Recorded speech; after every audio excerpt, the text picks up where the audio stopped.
Esasen esas elementlerin biri gün panelleri bolup durýar. Ol gün panelleri gönmel şu günden gelen gün şöklelerini elektrik energiýa öwürmekle mümkinçilik berýär. Soňra öndürilen elektrik energiýasy ýörekde zaryat gölçülüğüne ýani kontrollere gelýär. Bu ýerde zaryat gölçülüğü esasen hem şol gündüzün dowamında öndürilen elektrik energiýasyny giýje ulanmakly üçin akkumulýator batareyalaryna ýani onun bolmak ýagdaýyny gölçülük etýär. Şeýlekem bu fotoelektrik gün panelleri gönmel hemişek toğunu öndürüyor, hemişek toğunu. Bizim hocalıklarımızda seni aktif sağlamada ulan elektrik toğunu ütkeyen elektrik toğu olduruyor. Gönmel şu yani gün panellerini öndürüyor, enerjisini ulanma için bizde yürüte inverterler ulanırlar. Bu inverterler hem gönmel şu elektrik enerjisini yani akkumulyator bataryalarının giycelerine sarf edicileri üstün için akkumulyator bataryalarının elektrik enerjisini hemişek toğu gönmel 220 volt görünüşdäki ütgeýän 50 Hz'likli elektrik togunu sarf edicilere geçirmekle mümkinçilik berýär. Giýje diýilýän mesela sebebi bir şeýle ýaly gündüz günüň energiýasy ulanmak mümkinçilikleri bar. Giýje bilen gün togunu netijede hem bir günüň energiýasy esasında bir sarf edici üçinçek bolsa onu akkumulyatorda ýygynalan elektrik energiýasyny ulanmakla berýär. Ýani bir illeşen düşünen orta berip, mehruan illeşen fotoelektrik gün stansiyasyny taşlajak bolup, bir tarapdan gün modullar berip, kontrollerler berip, inverterler berip, şeýle hem akkumulyator bataryalar berip. Doğru dämi? Maha görüşmede ýaly her bir görnüşini hem saýlamakla berip bolupdyr, doğru dämi? Çünki biz şu guruşyň haýaty bolsa biri beýleksine bir laýyk gelmeýän bolsa, eýen bizim taşlan bir gün elektrik stansiýamyz bir oňoýly kadaly işler nokta boldy. Ha şu işlerde ulmy noktalardan çemleşmek, şu işleri dogry hasaplamak hem möhüm ähmiýete eýe bolýar. Ha bir şeýle diýär Muhammed, sizin ulmy merkeziniňizde hut özüňizden ýakyndan gatnaşmaňyzy şeýle fotoelektrik gün stansiýasyny taşlamagyň sany ulanyatly program üçinçiligi işlep taýýarlanyr we bu program üçinçiligi size gözel diýärimiziň türlü günjeklerinde fotoelektrik gün stansiýasyny çat ve haskem takip hesaplamakla yardım berýär. Gel gepleşýände şular dogry maglumatlar bilen dowam edelim. Türkmenistan howa geografik şertleri gaýtadan dikelýän ýeri çeşmelerini peýda bolmakda uly mümkinçilikler bar. Gaýtadan dikelýän ýeri çeşmelerini biri hem günüň energiýasydyr. Günüň energiýasyny bol ýerlik hem de elektrik energiýasyny ulanmakda bizde giň mümkinçilikler bar. Esasen hem fotoelektrik gün stansiýalary taşlananda olary takip ve biz wagtda taşlama üçin onun içine girýän elementleri sat taýlap almak üçin ýörükde bizde gaýtadan dikelýän energiýa çeşmeleri ulmamçylyk merkezinde fotoelektrik gün stansiýasyny taşlamagyň sany ulgamy adly program üçinçiligi işlenip taýýarlandy. Bu program üçinçiligi Delphi programlaşdyrjy dilinde işlenip dogrulygyny türkmen dilinde ýerine ýetirildi. Program üçinçiligiň aýratylykly taraplarynyň biri hem bu şu fotoelektrik gün stansiýasyny ýa welä kesişmede bir näçe elementleri öz içine alýar. Şol elementlerin maglumatlar dünýäni özünde saklaýar. Tehnik workajilaryny biz haýsy taslamada nähili enzam ulanjak bolsa gönül program üçinçiligi maglumatlar dünýäni girýär. Şol elementleri taslamalarda peýdalanmakly mümkinçilik berýär. Program üçinçiligi görüşmede esas pencereji 3 tane bölümden ibaret. Birinci hesaplamalar bölümü, ikinci maglumatlar dünýäde üçüncü programa barada bölüm. Maglumatlar dünýäde bölümde görüşmede ýaly akkumulyator bataryaları, fotoelektrik gün bataryaları, kontrollerler şeýle inverterleriň maglumatlar dünýälaryny özünde saklaýar. Indi biz program üçinçiligine meselem haýsyn bolsa bir akkumulyator bataryasy bölümni saýlap alanmazda şol bölüme degişli pencere peýda bolýar. Şu bizim 4 sanyk görkezýimiz bilen ýanky gün elektrik stansiýasyny taşlamak üçin derhal bolan 4 sany guruşumuz da boldy. Ha şol her birleri boýunça dürli görnüşleri bar. Her şol degişlikde bölümün içine girse şular bardy maglumatlar bizim penceremiz açylýar. Görüşmede gatnaly maglumatlar dünýäde bölüm akkumulyator bataryalar penceresini taýlap alanmazda şular ýaly akkumulyator maglumatlar dünýäde bar bolan sanyny görmek bolýar. Egerde bu haýsy bolsa täze maglumatlar dünýäde şu taslamada ulanjak enzamlar täze goşmaça hem girmek mümkinçiligi gözüňde tutulan. Onuň üçin amallar menüsiniň täze goşmak etdim saýlap alýar degişli maglumatlar girip bilýär.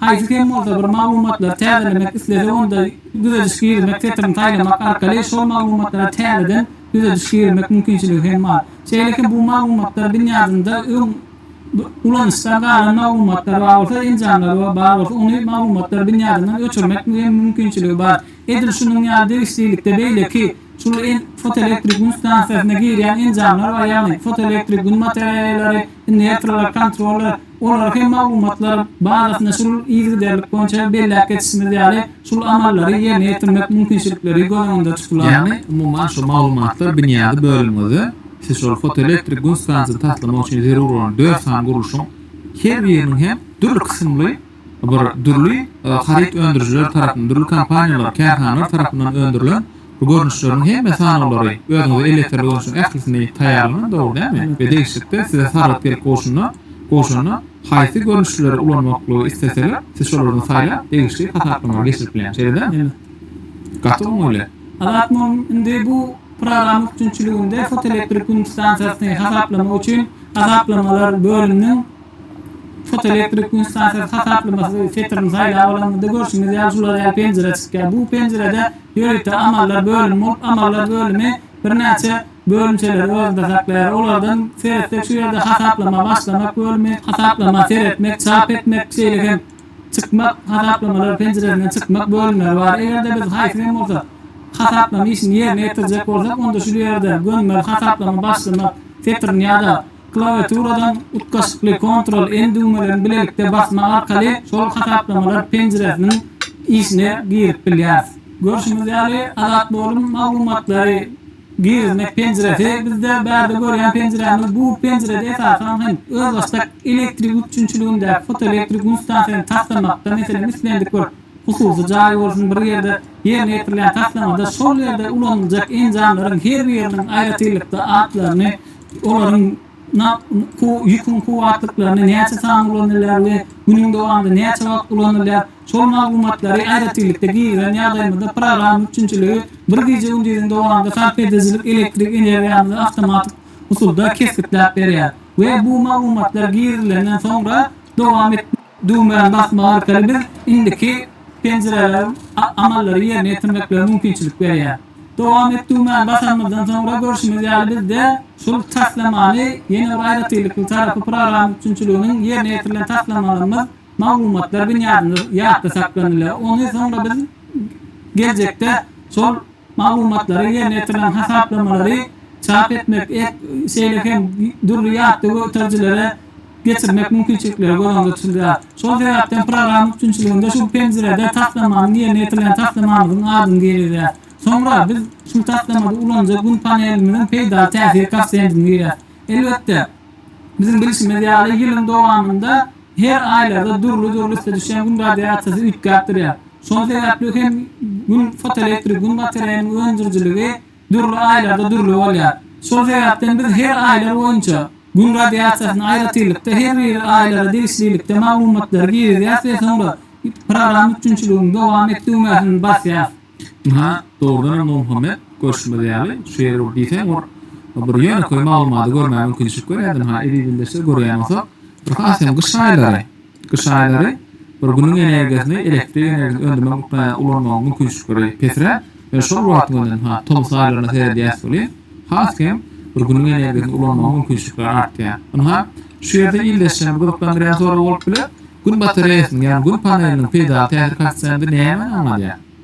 Ol şol günden gelýän radiasiýanyň näçe götürni elektrik energiýasyna öwürip berýänliginiň peýda täsir. Meselem bizde gün çokla gün radiasiýasy 100 götürüm diýip alan ýagdaýymyzda da şol 100 götürüm gelýän şoklany biz elektrik energiýasyna öwürip bilmeýär. Şonuň belli ölçülerini bu bolsa şol her gün batareýalarynyň özüniň tehnik workajylaryna baryp durly götürümlere eýe bolup bilýär. Näçe ýokary bolýarça bir şonçada netijeli hem artýar, dogry dämi? Adat molmine görüşimiz ýaly bizde indiki täze penjere peýda bolar. Bu penjerede bizde maglumatlar dünýäde ýerleşdirilen şol gün batareýalarynyň tehnik workajylaryny görmek bolýar. Bir taslamada haýsy görnüşde gün panelini ulanmak islesek şol setirden islendik bir haýsyny saýlap alanymyzda biz özümizde amatly hata etsek şol gün panelini saýlap alýar. Meselem biz häzirki wagtda namna kuwaty 350 watt bolan fotoelektrik gün materyalini saylap aldık ve program üçüncülüğü şu saylap alan setrimiz esasında bizim teknik orkacılarımız esasında gelecekte hesaplamaları yerine getirmeye mümkünçülük veriyor. Ve sonra biz program üçüncülüğünü devam ettiğimizin basan yağdayımızda indiki pencere peyda oluyor.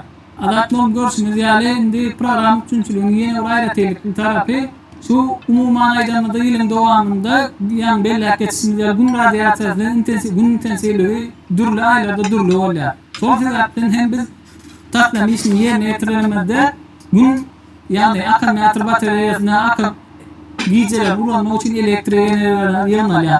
Bunun hem hata almaklık esası vacip meselelerin biri oldur ya. Son sebepten biz giyeceğin uzak bulsun bulan kış faslının hata alıp sonra giyeceğin devamlılığını 16 saat möçöründe program üçüncülüğüne gireceğiz ve devam ettiğimden basacağız. Bizim maksadımız şu fotoelektrik gün stansiyasının esasında üzünüksüz, böktönüşsüz, ıltvarlı elektrik enerjisine sarf edeceğimizi düşünetmek daha doğru değil mi? Onun için ne yapmalı? İyi or elektrik enerjisini, günün enerjisi esasını öndürmek kıyım olan gününe eğer de biz şunu başarsak, galan olurken başarıysa doğru değil mi? Bir khas yani elektrikli mehvanileşir, biz kaçan günün enerjisini ulanma mümkünçülüğü var. Kış aylarına doğru değil mi? Yani şu an için kış aylarında giycelerin uzayın oluyor doğru değil mi? Neticede biz şundan uğrarsak, eğer bir tutuş yılın devamını eğer kışta umuman alanımızda elektrik enerjisi bilen fotoelektrik gün stansiyasının hatanı böktönüşü düşünebilirsek galan hatta doğru şimdi doğru değil mi? Sonra biz bu pencerede görüşümüz yani akımyatır bataryasını yani saylamak penceresi olup duruyor. Elbette akımyatır bataryasını biz öz hesaplamamızda öz isteğimizde oraya saylap biliriz. Bizim hazırki adayımızda görüşümüz yani 10 voltluk 200 amper saat sığma iyi olan akımyatır bataryasını saylap aldık. Bu hesaplama esasında saylap alan teknik orkacımız esasında program üçüncülüğü sol enerjiyani öndürülen enerjiyani akımlayılamak boyunca hesaplamaları yerine getiriyor. Eğer son mühendislikte bu fotoelektrik gün stansiyasına giren elementler yani beylek elementler inverterler ve kontroller hem iyidirlikte saylayız ve sonra bizde program üçüncülüğünde şeyli pencere peyda oluyor. Bu pencere hem fotoelektrik yani gün bataryalarını şu taslamada cemi neyatsan fotoelektrik gün bataryası şol bizim girden sarf ediciliğimiz boyunca gün bataryalarının sağını keskitliyor.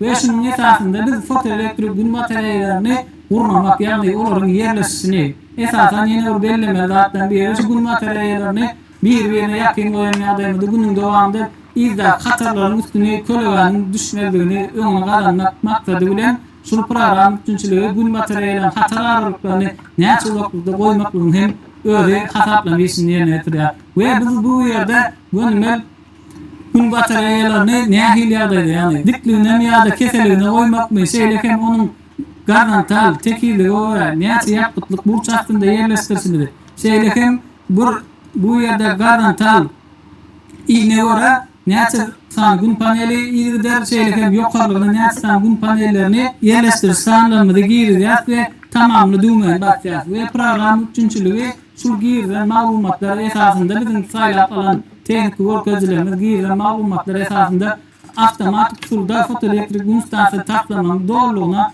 hesaplamasını yerine getirip veriyor. Ne şu yerde sonra şu gün bataryaların sağını bizim program üçüncülüğü hesaplayar doğru değil mi? Yani biz başta muman neyse miktarda bize elektrik enerjisi zerre olan değişik encanlamı girdik, fark edecek enerji belli. Değişikte bizim gün bataryaların bir yerinin hareketlenmeleri belli ve biz şu oraya neyse'lik bize gün bataryalarının gerektiğini doğru değil mi? Şimdi şu yerde yine orgadıklı görközü var Muhammed. Bir gönümer nhaşı burçumuz.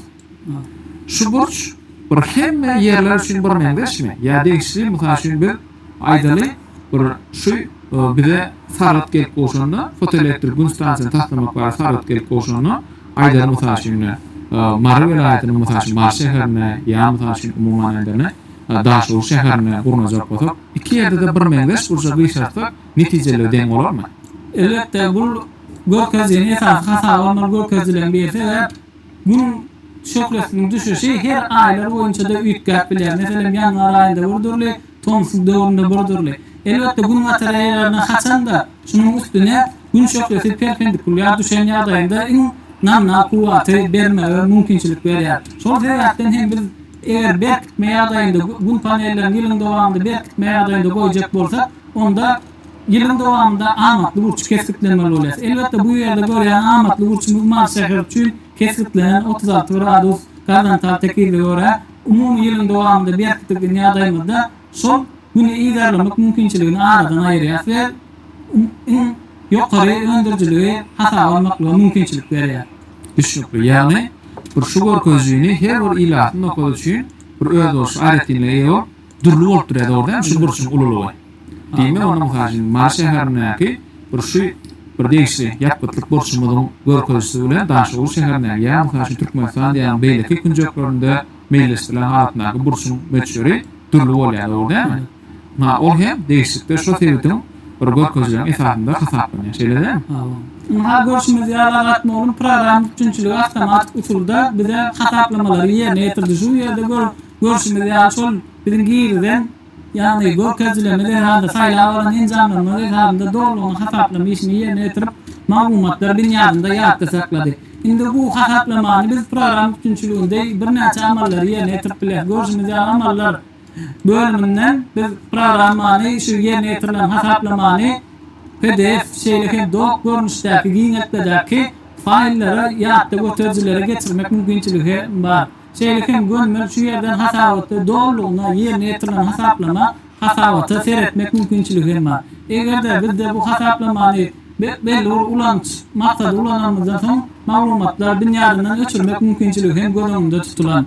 Ve gönmel şu ýerden şu hasaplamany çap etmek hem mümkinçilikleri program üçinçiliginde göz öňünde tutulan. Yani düşünüşüme göre sizin şu maksatnamanızı gönmel degişli şu taslamanyň ähli hasaplamalar taýýar bolan taslamanyň hasaplamasynyň geçişini ýetirdirilýäni öz başda kompýuteryň öýde degişli program üçinçiligini bir netijesinde öz başda taýýarlaýardy. Bir de taýýança hasap berýär orada. Diýsem ulanmaga bir oňuly program üçinçiligi. Adatmam görüşmedi ýaly bu biziň işler taýýarlan program üçinçiligimizde Türkmenistanyň Maliýe we Iqtisadiýat Ministrliginiň intellektual eýçilik boýunça döwlet gurulugy tarapyndan ýürütde şahadatnamasy berilip bu program üçinçiligi hasaba alındy. Bu program üçinçiliginde biz özümizin gaýtadan dikeldilen enerji çeşmeler ölümçilik merkezinde dürli taslamary ýerine ýetirmekde giňden peýdalanýar. Ha elbette Muhammed bir şu gepleşen dowamyna bize bir diýsem gowy program üçinçiligini Suzan öýdüňiziň işinde fotoelektrik gün stansiýasyny taslamakda bir diýsem peýdaly bolup duran program üçinçiligini bir barda maglumatlar beýan etdi. Ha şu gün gepleşigimize gelip beren täsirini görüşürse köp sag bolsun aýdýar. Ha hormatly prezidentimiziň saýasynda görülýän şertlerine ruhlanyp geljekde hem sany tehnologiýalar oksaýatynyň durly pudaklaryna şol sany öýdüňiziň amalaşan işlerimizde ornaşdyrmak boýunça durmuşa geçen işlerimizde üstünlüklerini ruwaçlaryň hemra bolmagyny arzu edýär. Sag bolun adatmy. Biz ýaş hünärmenlere şeýle ilmi pudagynda ilmi ötüşleri garanmaklıklara giň mümkinçilikler döredip berýän hormatly arkada prezidentimiziň jansa tutýan tutumly işleri ruwaçlyklara beslensin. Sag ol Muhammed, arzularymyz hasyl bolsun. Anha edildiler görüşme diýäli hormatly prezidentimiziň saýasynda bugün gahryman arkadaşymyň saýasynda gaýtadan dikeldilen enerji çeşmelerini ornaşdyrmak boýunça bir näçe taslamary üstüne işlenýär. Anha şu taslamary taýýarlamakda hem sany tehnologiýalar işlen peýdalanýar. Ha bugün biz siziň bilen şu gepleşigimize aýratyn hem fotoelektrik gün stansiýalaryny taslamagyň sany ulgamy program üçinçiligi Sultana Türkmenistan Döwlet Energetika Institutunyň gaýtadan dikeldilen enerji çeşmeleri ölümçilik merkeziniň bir agzybir bir işgärler tarapyndan işlenip taýýarlanan bir döwra program üçinçiliginiň bir iş aýratynlyklary ähmiýeti bilen ýakyndan tanyş bolduk. Görüşme diýäli ýyllar bugün hormatly prezidentimiziň paratly başlanmagyna bir sany ykdysadyýety ösdürmek we öz şahsy goşandygyny goşmaklyk üçin ähli şertler berdiler. Şu ajaýyp fursatdan peýdalan. Bizgen ýaş nesliniň ähli taraplaryň kämil şahsiýetler olup ýetişmekligi üçin ýygynsız agary bilen gahryman hem mehriban arkadaşymyza tüs ýürekden sag bolsun aýdýar. Hormatly prezidentimiziň janyň sag bolmagyny, işleriň elmydam ruwaçlyklara öslenmegini arzu edýär. Şeýle ajaýyp arzular bilen edildiler şu gepleşigimizi geçirip torýar. Gepleşigi alyp bardy. Türkmenistan Göwürt Energetika Institutunyň energetika pudan ykdysady kaýdarynyň ulum bolýamy azat garýady. Ýene ýaşyk terände ýaşy günlerde diýdarlaşýança hoş, sag bolun.